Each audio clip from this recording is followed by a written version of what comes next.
All right. Can everyone hear me? Yes. Fantastic.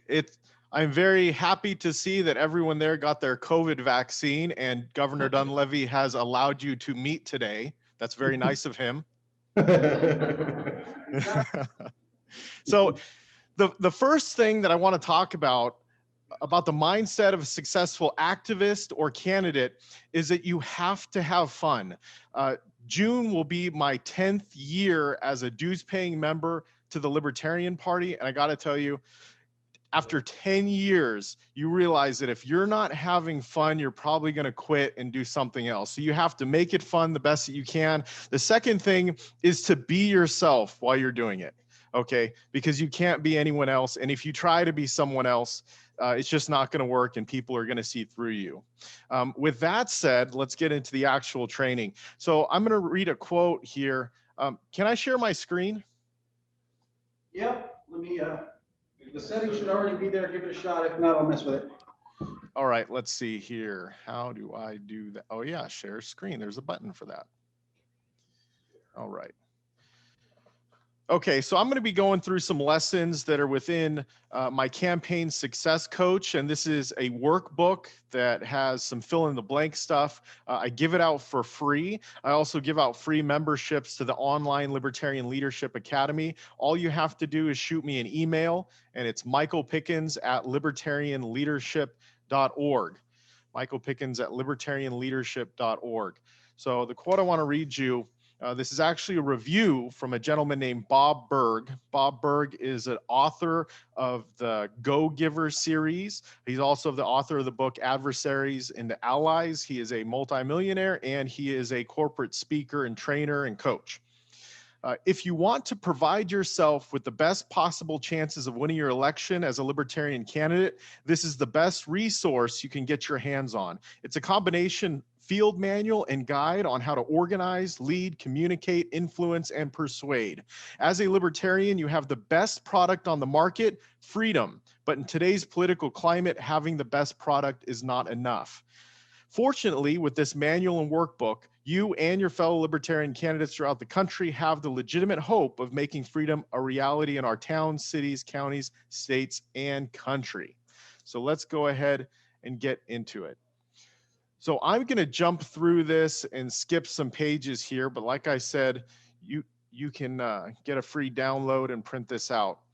So the first part of the mindset that I want to talk about is the chess versus go strategy. So the game of chess versus the game of go. Most people are familiar with the game of chess. You start out with 16 pieces, each of them with varying movement patterns. And the goal of the game is to take out as many of your opponent's pieces as possible so you can checkmate the king, right? Your opponent's king.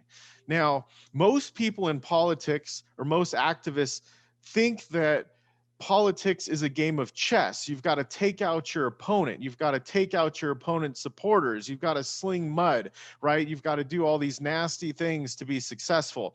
And as I gained experience in politics, I realized that it's more like the Chinese game of Go. Now, the Go is different because you don't start with your pieces on the board. You start with a blank board, a much bigger board than the chess board. And everyone has these little stones. And you each take turns putting stones onto the board. And at the end, what happens is the winner is the person who has surrounded the most territory, right? Who's been able to put the most stones on the board and captured the most territory. And this is how it is in reality in politics, especially with the plurality voting system, to where the person with the most votes wins the election, right?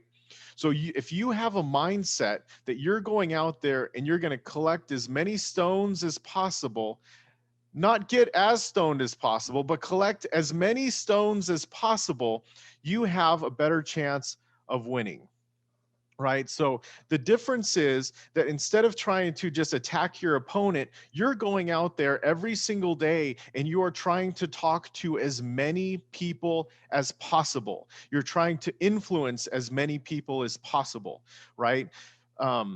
have a great story. A gentleman named Don Myers, this was back in 2015, and Don Myers was 26 years old, and he'd just come back from college into Moses Lake, Washington, and he was just completely frustrated with what his town that he grew up in has turned into.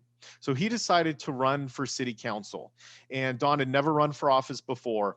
And during that campaign, he spread his comfort zone. He expanded his comfort zone, right? And he went out and he talked to as many people as possible. I coached him through that campaign. We would talk every single day in the morning, right? He worked full time at the time. So sometimes he would only go out for an hour in the afternoon, but he would make the most of it and talk to as many people as possible. He was running against a two-term incumbent.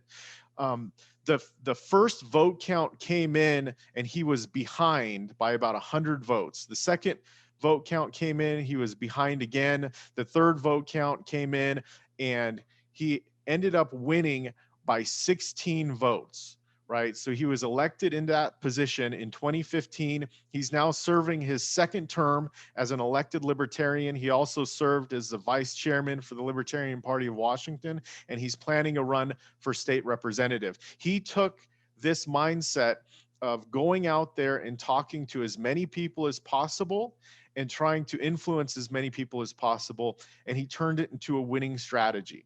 So if we look at it, look at campaigning like the game of Go. You're starting from scratch. You're starting from zero, right? The cool part about running for office your very first time is that no matter how many votes you get, it was more than you got the time before, right? Which was zero. So if you look at it like that, that you're going out there and you're just looking to positively influence as many people as possible, as quickly as possible, you'll have a greater chance of winning the election. And then if you also look at it like, hey, even if I lose the election, but I gained 1,000 votes or 500 votes or 10,000 votes, depending on the district size that you're running in, it's still a win. And then when you go on to run again, you're starting at a place of success and you don't feel bad about it, right? Even if, you didn't ultimately win the election, but you lost the election with dignity. All right, going on to the next part. And we'll have a question and answer here at the end. Oh, wrong one.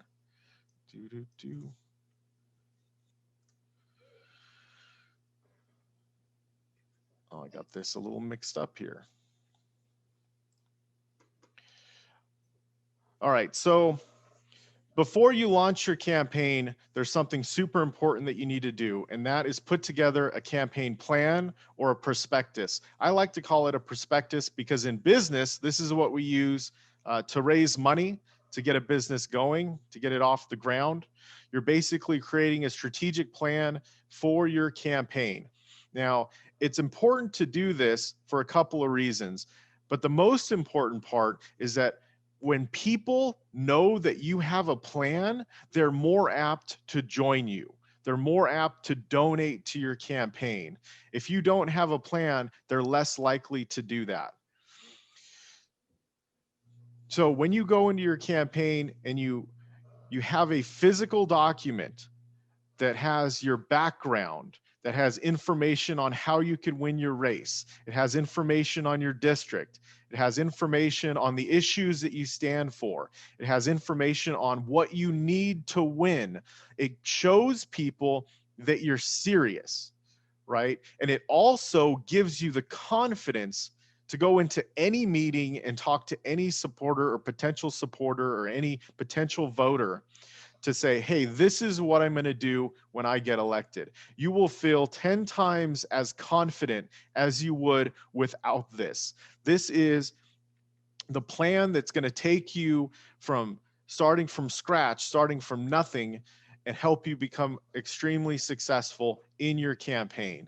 A gentleman named Matt Dubin here in Washington State ran for state representative and ended up raising $86,000 as a libertarian running for state representative because he created a campaign prospectus. He printed out hundreds of these, sent them to all his contacts, sent out the digital versions through emails, went and met with donors, and people believed in him because he had a plan. Without a plan, without the prospectus, his chances of raising that much money would have been much lower.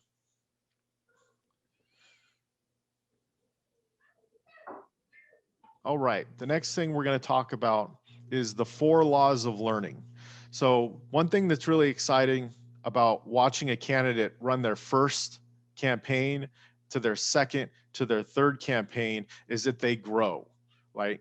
Helping a campaign, being a campaign volunteer, right? The first time you volunteer for a campaign or the first time you run for office, you're probably not going to know a whole lot. And that's okay. It's just like with anything that you do in life, riding a bicycle, reading, right? You get started on that bike and you're going to fall down. You're going to make mistakes, right? But that's okay.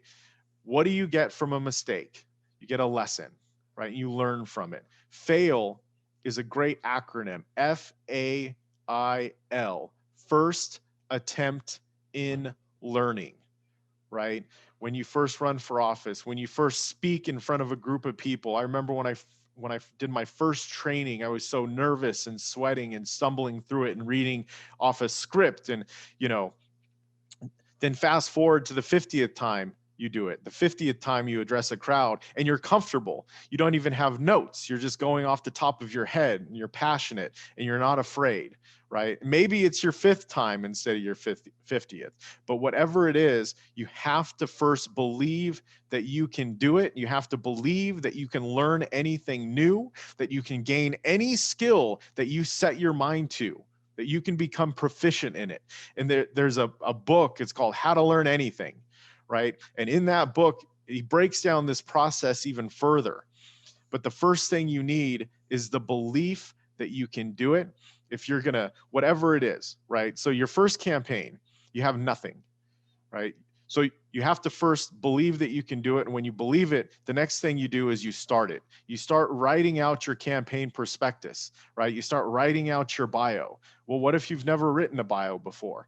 That's okay. You can Google it, how to write a bio, right? And there's instructions on that in this campaign workbook on how to write out your prospectus, how to write out your issues, how to ask for money, like all these basic things that you may not be familiar with or you're scared of doing, right? When you first start fundraising for your campaign, it may be scary, to do it. You may be afraid of rejection, right? And until you realize that it's just part of the process, that fear, the fantasized experiences appearing real, is something that you can overcome.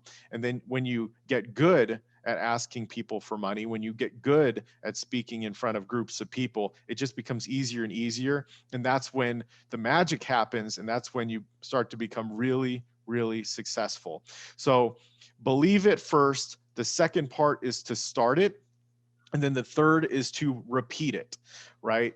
So if you're speaking in front of a group of people, you start by writing out your script on what you're going to say, and then you could break it down into bullet points. You practice it, and then you practice it again, and then you practice it again, and then you practice it again.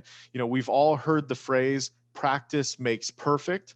Well, it's not exactly true. I like to say practice makes better. It's through continued practice that we can strive for perfection or just a proficient level, right? Just keep trying, just keep going at it, repeat the process, and you'll get better and better and better, and you'll level up. And then the fourth part is to review it, right? If you're speaking in public and someone's videotaping it, watch the speech, see where you can improve, whatever it is you're doing. That's why it's so exciting to see someone run a second time, right?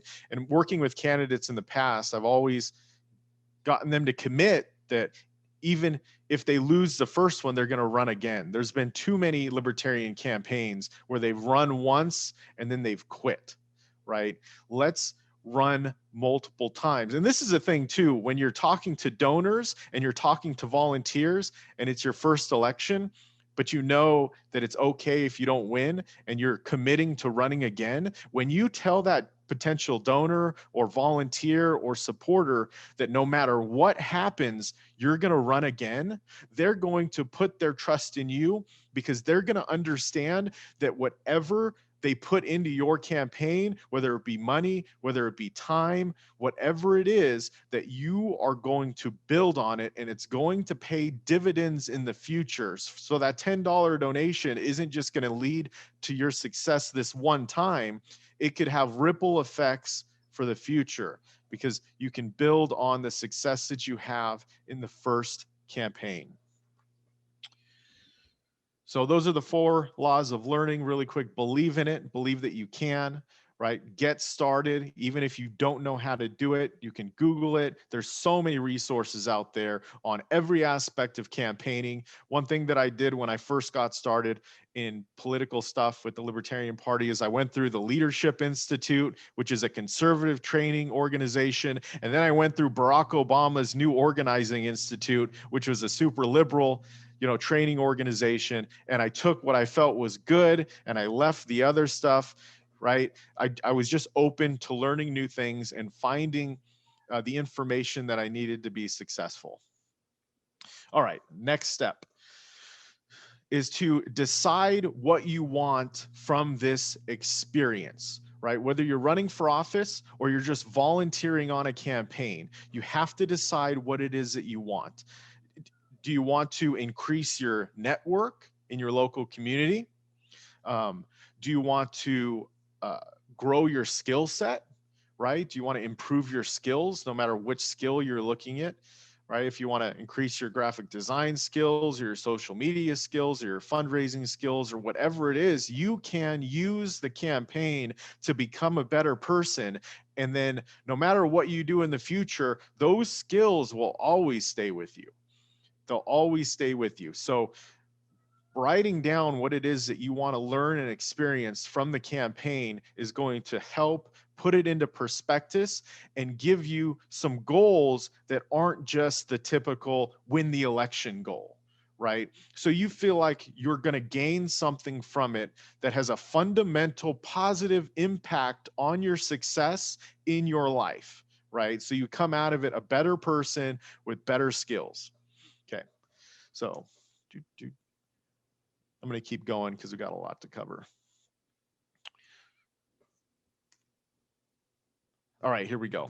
Now, the mindset when going out and talking to people, right? So you're going to go out there and you're going to talk to a lot of different people. Maybe they're friends, maybe they're not friends, right? And that's okay. One thing that I learned, and I want you to write this down if you're taking notes: SW, SW, SW, SW. Some will, some won't. So what? Someone's waiting, right? And this is the correct mindset for when you're going out and trying to recruit people or influence people or gain votes. Because when you start talking to people, some people will agree with you. Some people aren't going to agree with you. So what? Who cares? Someone out there is waiting to hear your message, is waiting to hear that someone is championing one of the issues that they care about. Now, to increase the percentage of people who are going to agree with you, it's best to ask questions and find a place of agreement, right? When you ask someone what their stances are, maybe they don't agree with you on gun control, but they agree with you on the war on drugs. So instead of arguing about gun control, agree on the war on drugs and to start building rapport on the areas of agreement, because then they'll start relating to you and it'll start building a relationship, even if you don't agree on gun control or whatever the other issue is. Because once you find agreement, they start to like you, right? People will vote for you, they'll volunteer and join you, they'll donate to your campaign if they know you, like you, and trust you more than your opponent. Okay, it's the same in business, right? People will do business with you if they know you, like you, and trust you more than your competition. So if we take that mindset and understand that we go out there to find agreement, and the book Turning Adversaries into Allies by Bob Berg is a blueprint to this. So if you're like me and you like to read and improve your skills, write that down. Turning Adversaries into Allies by Bob Berg. He's a Libertarian Party member. He lives in Florida. Um, it's a wonderful book for this, because what we do is we have to go out there and talk to people. And when we're talking to people, if we focus on areas of agreement, that will leave people with a good feeling about us. It'll leave them feeling good about you. And it's that feeling that will get them to pull the trigger to vote for you, or potentially take the next step, which is donating, or the next step, which is volunteering.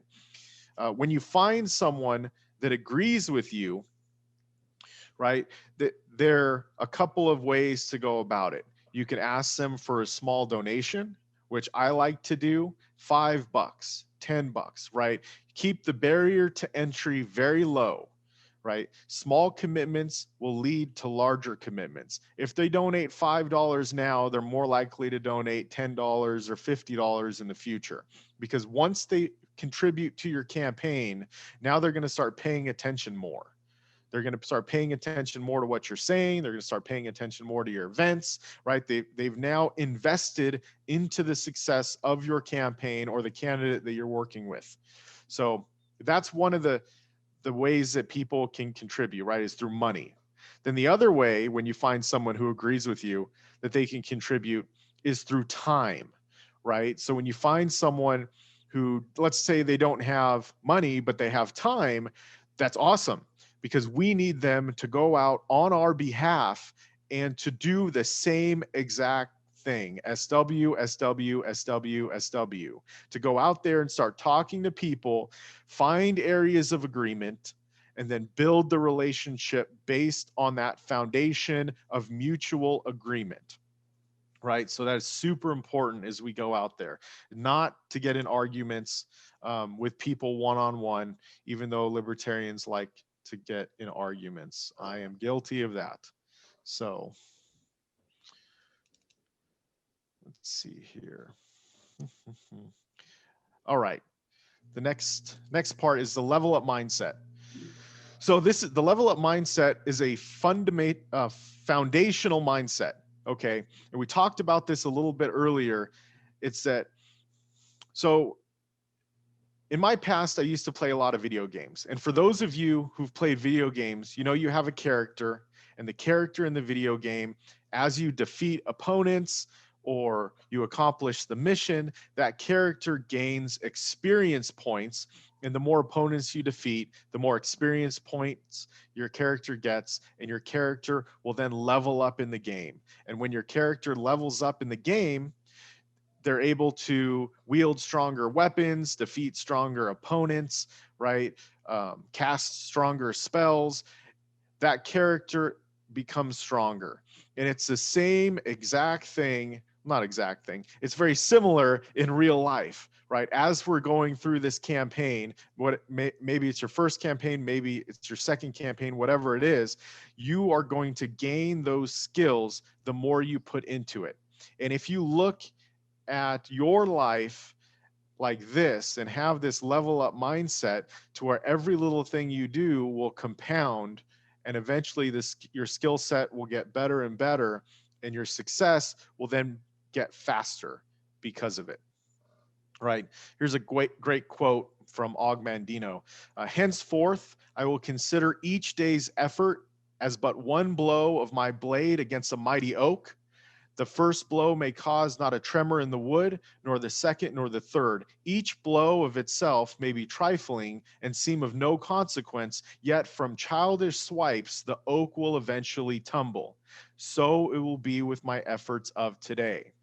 And it's the same thing as we go out and we talk to people. You know, maybe in the beginning, you're only able to get one person out of 10 people to agree with you, to say that they're going to vote for you or vote for your candidate. But the more you talk to people, the more you're going to realize where you make mistakes when you're talking to them, the more you're going to figure out questions to ask that will get them on a path of finding, consensus on an issue. And then maybe your conversion rate to where you can get people to say they'll vote for you or vote for your candidate will increase from 1 out of 10 to 2 out of 10 to 3 out of 10 to 4 out of 10. And it'll just keep getting better and better. But it's because of those conversations that you go out and have, and your conversational skills will greatly improve. And that leads to the next part, which is the cold call and having courageous conversations. So if you look at yourself like a character in that game, you're going to go out there and you may have some uncomfortable conversations with people, maybe uncomfortable conversations with your friends, with your family, with business associates, with random people on the street, right? Because not everyone will agree with us when we go out and talk to them, but it's up to us to do our best to try to influence them, to get their votes, to earn their votes, right? So motivated people motivate people, inspired people inspire people, excited people excite people, people of action inspire and motivate others to take action, right? So whenever we're engaging with someone, we need to engage with energy and with passion, but not be overbearing at the same time, right?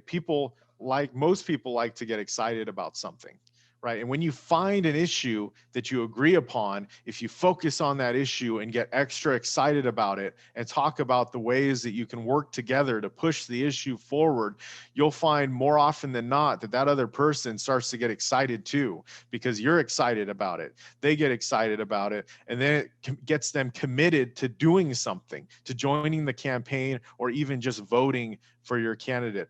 Because for us to be successful, we need as many people to join us as possible. Which leads us back into know, like, trust. So go ahead and write down these 3 words: know, K-N-O-W, like, and trust, right? People will vote for you. They'll join your campaign. They'll volunteer for you. They'll contribute to your candidate.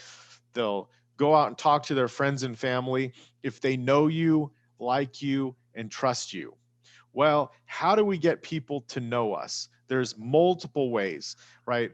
An easy way to do it is through social media. I'm not going to go into social media strategies because I know Caitlin just did it before me, right? But social media is a great way to increase visibility. And when you look at social media with the mindset that what you're doing is creating visibility, people out there will be able to see your posts, and they'll once they see multiple posts and they start agreeing with it, they'll believe that you are a credible individual. And from credibility, that's when you get profitability. And in politics, profitability is votes, volunteers, and donations, right? So visibility, credibility, profitability.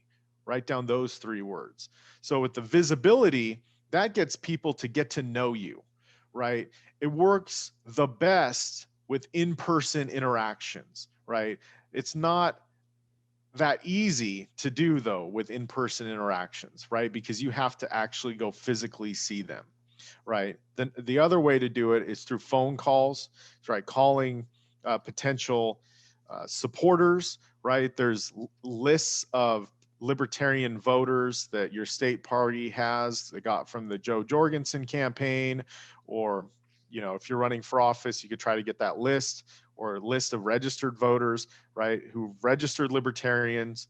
Those are the ones that you're going to want to talk to first. So that's the visibility part. Then the credibility part comes into play, because voters have seen you multiple times. Someone has experienced your posts on social media. They've liked them. They agree with it. They've met you in person, right? You become a credible figure to them. And because of that credibility, you'll now be able to earn their vote, earn their support, earn their dollars. Okay, so visibility, credibility, and profitability. All right, let's see. So shake more hands. Hello. Can you hear You me? get a good nap. Well, got a little bit of gym. We're done now. We're back to you, Michael. It's okay. Libertarians love the nap. It's all good. So shake more hands, receive more votes, right? It's a simple concept. You become more visible, you're going to get more people to join your campaign, right? So there's multiple ways you could do this. Going out to community events. I know it's harder right now with COVID and everything else and people being afraid. So social media is a great way to do it because a lot of people are hiding in their homes. Bless them. They're hiding in their homes and they're afraid to come out and talk to people. So that's a way to reach people as well. So if you just go into your campaign with the mindset that you're going to reach as many people as possible, that you're going to be visible, you're going to do your best to get them to know you, like you, and trust you, then you'll have a successful campaign regardless of the outcome. Do not, whatever you do, don't put the success of your campaign on the outcome of the election. You want to put the success of your campaign on the skills that you learned, the relationships that you've built with potential voters, with potential supporters, with people in your community, right? With your volunteer team. If you started your first campaign, you didn't have a volunteer team. You had no one that supported you. And then if you end your campaign with 5 people on your campaign team, that's a success because the next time you run, you already have a foundation. When you first start your campaign, you don't have any donors, right? At the end of your campaign, let's say you've got 50 donors that have donated $5, whatever, not a big deal. But you have that network that will donate again. Why? Because people get paychecks every couple of weeks or every month and they can contribute again. So look, if you put the success of your campaign on the network you've built, on the relationships that you've built, on the skills that you've gained, right? On the website that you've created, on the prospectus that you've put together from nothing, right? Then you'll come out of it in a much better place mentally, right? Because you realize the success that you have. All those things are successes. And the next time you run for office, you'll have a better chance of winning. Susan Marie Weber is a mayor of Palm Desert, California. She ran for city council 4 times before she was finally elected to the city council in Palm Desert and then eventually elected as mayor. And then she served on the board of the Libertarian Party of California. But she spent 8 years going to city council meetings. She lost 3 elections before she finally won the 4th election. She just kept going and building her support base slowly but surely over time, right? Here's another great example. The highest elected libertarian in the country, Jeff Hewitt, is a county supervisor in Riverside County, California. Jeff has ran for U.S. Senate and lost. He ran for U.S. Congress and lost. He ran for city council in Calamasa County or Calamasa, California, and he won. He ran for mayor and he won. And then he ran for county commissioner and barely won, but he won because of the network that he built over time. And he didn't look at those losses as a loss. He looked at them as a stepping stone to his ultimate success. He gained the skills he needed and the network by running for office and embracing the small successes and not worrying about the ultimate, outcome of the election. Just saying, okay, well, I didn't win that election. What's next? What's next? It's the same thing. Some will, some won't. So what? Someone's waiting. Next. Go to the next person. Look at the next election. Keep modifying your plans and your goals and keep going. Long-term vision with short-term goals, right? I plan on running for office one day, right? And now I have 10 years of helping candidates, of organizing, right? Building up to this point to where I'm at right now. So even if you're not planning on running anytime soon, you can take this opportunity to help other candidates that are and build your campaign skills.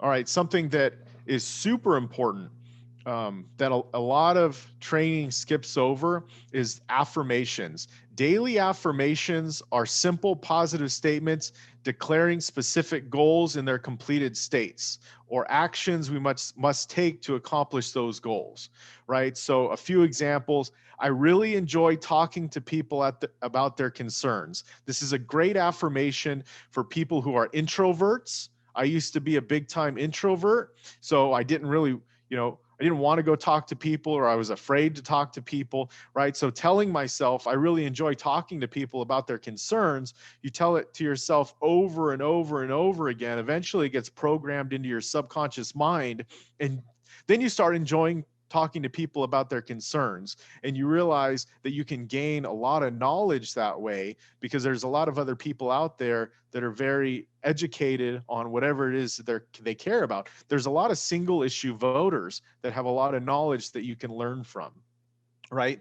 Another one is I speak to people in a positive and excited tone, right? Excited people excite people. And positive people uh, put out good vibes, right? Where other people like to be around them. And if they get good vibes from you, they're more likely to vote for you. They're more likely to join your campaign. No one wants to join a campaign where the candidate's always bitching and complaining, right? No one wants to be on a negative campaign, right? So another good affirmation is I'm confident and courageous when I speak to groups of people, right? As a candidate or as a volunteer, the more people you can reach, the better off you're going to be, right? So being confident and courageous when you speak to a small group or even a large group of people, the more successful you're going to become. Here's another really good one. I love asking people for help with our campaign, right?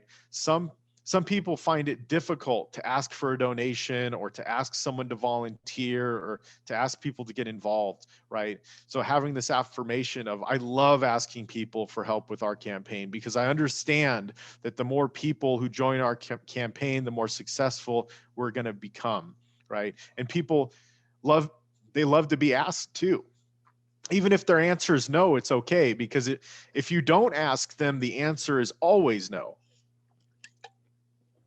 Here's another good one. I always get contact information so I can follow up later. That's a big one that a lot of candidates and volunteers on campaigns forget to do, is forget to get contact information so you can follow up. So you're having a great conversation with someone, you found an issue that you agree with, they're really excited about it, but then you don't get their contact information so you can follow up and ask them to get involved later, or you ask them for a donation later, or whatever it is. When you have an event, a campaign event for the next Libertarian candidate that comes up to Alaska in 2024 running for president, having that contact information so you could reach out and say, hey, Spike Cohen is coming up to Alaska. You got to get out here and hear him speak. He's an awesome guy, right? Getting that contact information is very important, right? Here's another good one. I really enjoy writing short articles about our solutions, right? This is a good one too, because you could submit them to the People's Paper right there in the Matsu Valley, right? I really enjoy writing short articles about our solutions. People want to join campaigns that are solution oriented, voluntary solutions. That's what libertarians are all about. So the more you can improve your writing abilities, the more you're going to be able to persuade people when you get published in, like the People's Paper. So, and here's another one. I easily ask people for their support because I know the work we are doing is very important. And I'm sure you all agree with me. You've taken your Saturday off of whatever else you could be doing to sit in this room, to learn, to gain knowledge, to be able to get elected, to protect the liberties that are so sacred to us right now, and not just to us in this room, but to our friends, to our family, to our children, and maybe even for some of you, your grandchildren, right? Super important. And then the next thing is Afformations, right? So these are questions that reach your subconscious mind in a different way, right? Why do I really enjoy talking to people about their concerns? And then you're going to start thinking about all the reasons why you enjoy talking to people about their concerns. instead of some of the negative things like, oh, this person smells, or what if they smell, or what if they're rude, or what, any of the negative things that can come up, right? Why do I speak to people in a positive and excited tone? Why am I confident and courageous when I speak to groups of people, right? Why do I love asking people for help with our campaign? Why do I always get contact information and follow up later? These are questions that when you ask yourself and you read out loud, that your subconscious mind will then turn them and reprogram your subconscious mind. There's a wonderful book about this topic. It's called What to Say When You Talk to Yourself by Dr. Shad Helmstetter. What to Say When You Talk to Yourself. I know it may sound a little weird to talk to yourself. It only gets weird if you talk back.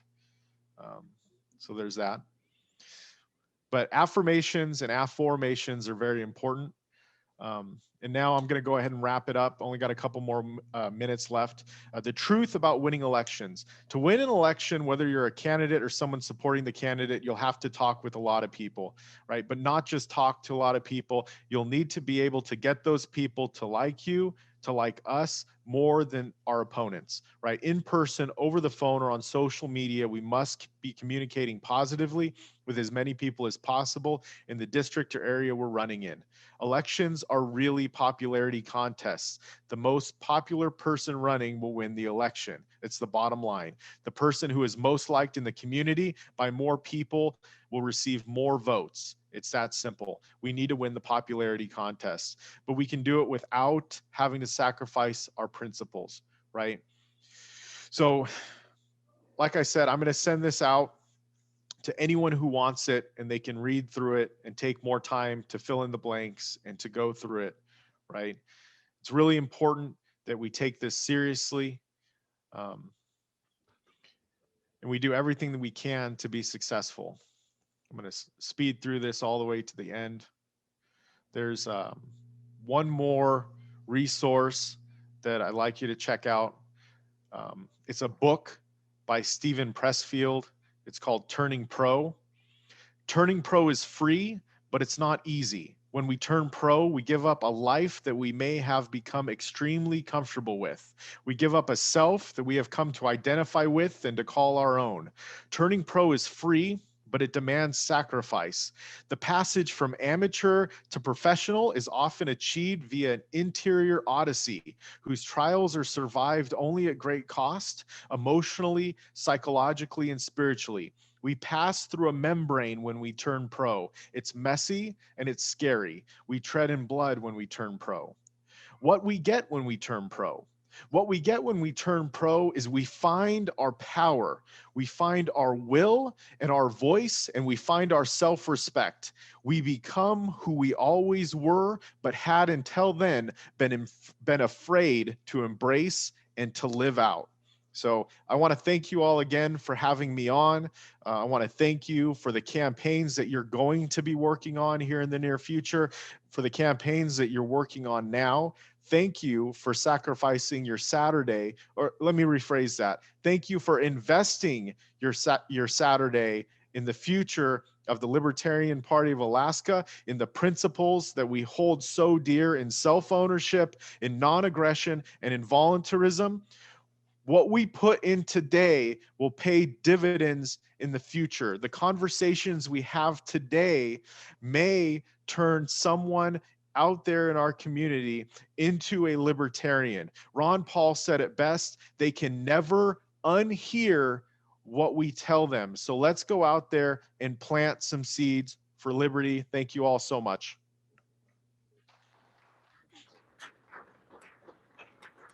Thank you, Michael. Can you type your email into the chat so we can save it for people and they can write it down while I look for questions from the audience real quick? Absolutely. I'll do that now. Anybody have a question from Michael? I think they all just really want the printout now, and they'll be emailing you shortly. Awesome. There's some other really good resources in the back of the workbook. There is a workbook compiled by Kara Schultz, who's a LP campaign director. There's communication training by Robin Kerner. He's got a website, Weapons of Mass Persuasion. There's learnliberty.org. Please take some time to go through this stuff. But again, I'm at my time, so thank you so much. Thank you, Michael, and I'll be emailing you to get the booklet too. Appreciate your time, brother. Fantastic. You guys have a great one.